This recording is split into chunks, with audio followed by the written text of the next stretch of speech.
Good morning, everyone.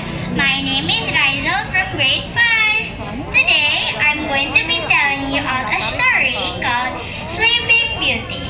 I hope you all will enjoy. Long ago, a princess was born called Aurora.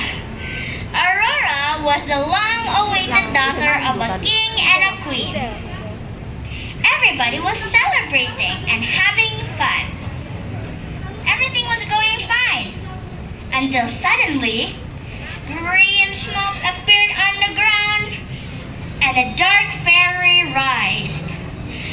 "Why didn't you guys invite me?" she said. Everyone was terrified. "Oh no, what are we gonna do?" they said. As she walked to the cradle, she said, "When the sun sets on her 16th birthday, the princess will fall to a deep sleep like death." Then she disappeared. Everyone was shocked and didn't know what to do. "What are we gonna do? The princess is gonna die," everyone said. The king and queen were crying enormously. "Don't worry, king and queen," a blue fairy said. "I haven't given my wish yet. My wish upon the baby is that she will not die, but only fall asleep for 1,000 years until her true love saves her." Everyone was a little bit relieved, and they wiped their tears away and continued celebrating. Years past that event, Aurora is now 16 years old, and her parents decided to take her on a long trip across the country. "Aurora, we've decided to take you to a trip for your birthday." "No thanks, Father," Aurora said. "I'd like to stay here and explore the castle, if that's okay." The king was a little bit concerned, but since Aurora insisted, they left without her. Aurora explored the castle and went to all the rooms, and everything was going fine until she went to one of the towers, and at the top of the tower there was a door. "I've never seen this before. I must go explore it," Aurora said. As she walked to the door, when she opened it, it was sort of empty, but there was only a spindle. "Wow, what is that? I've never seen that before. I must go try it," Aurora said. But when she tried to touch it, she felt dizzy. "What's happening?" she said, and she fell in the curse.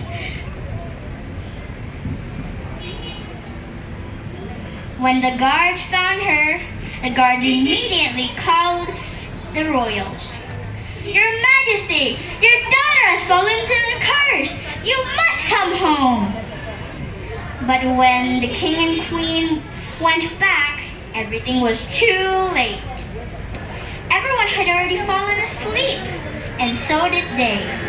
Bushes surround the castle, and thorns emerged from the ground, and it was now known as a legend.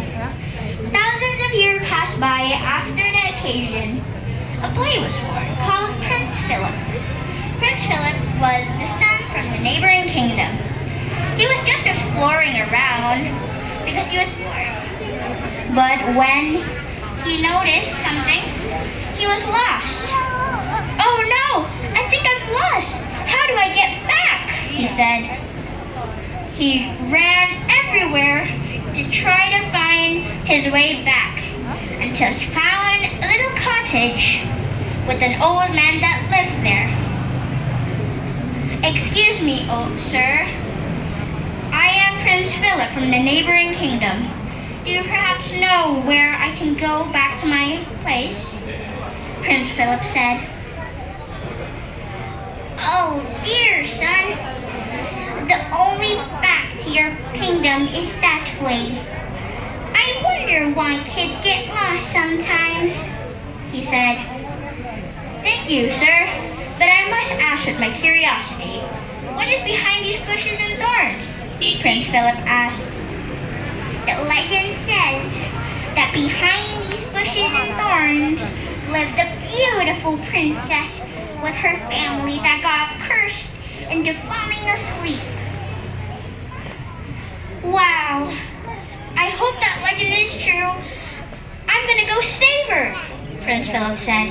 So he decided not to go home yet and explore the legend.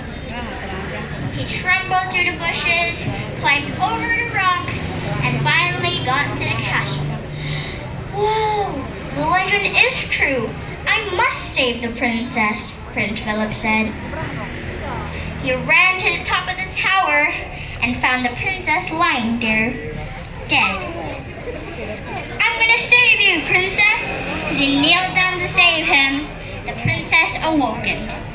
Wow, you saved me! I don't know how to thank you very much, Princess Aurora said. Then they became friends and fell in love and got married, and everyone woke up again. And they lived happily ever after.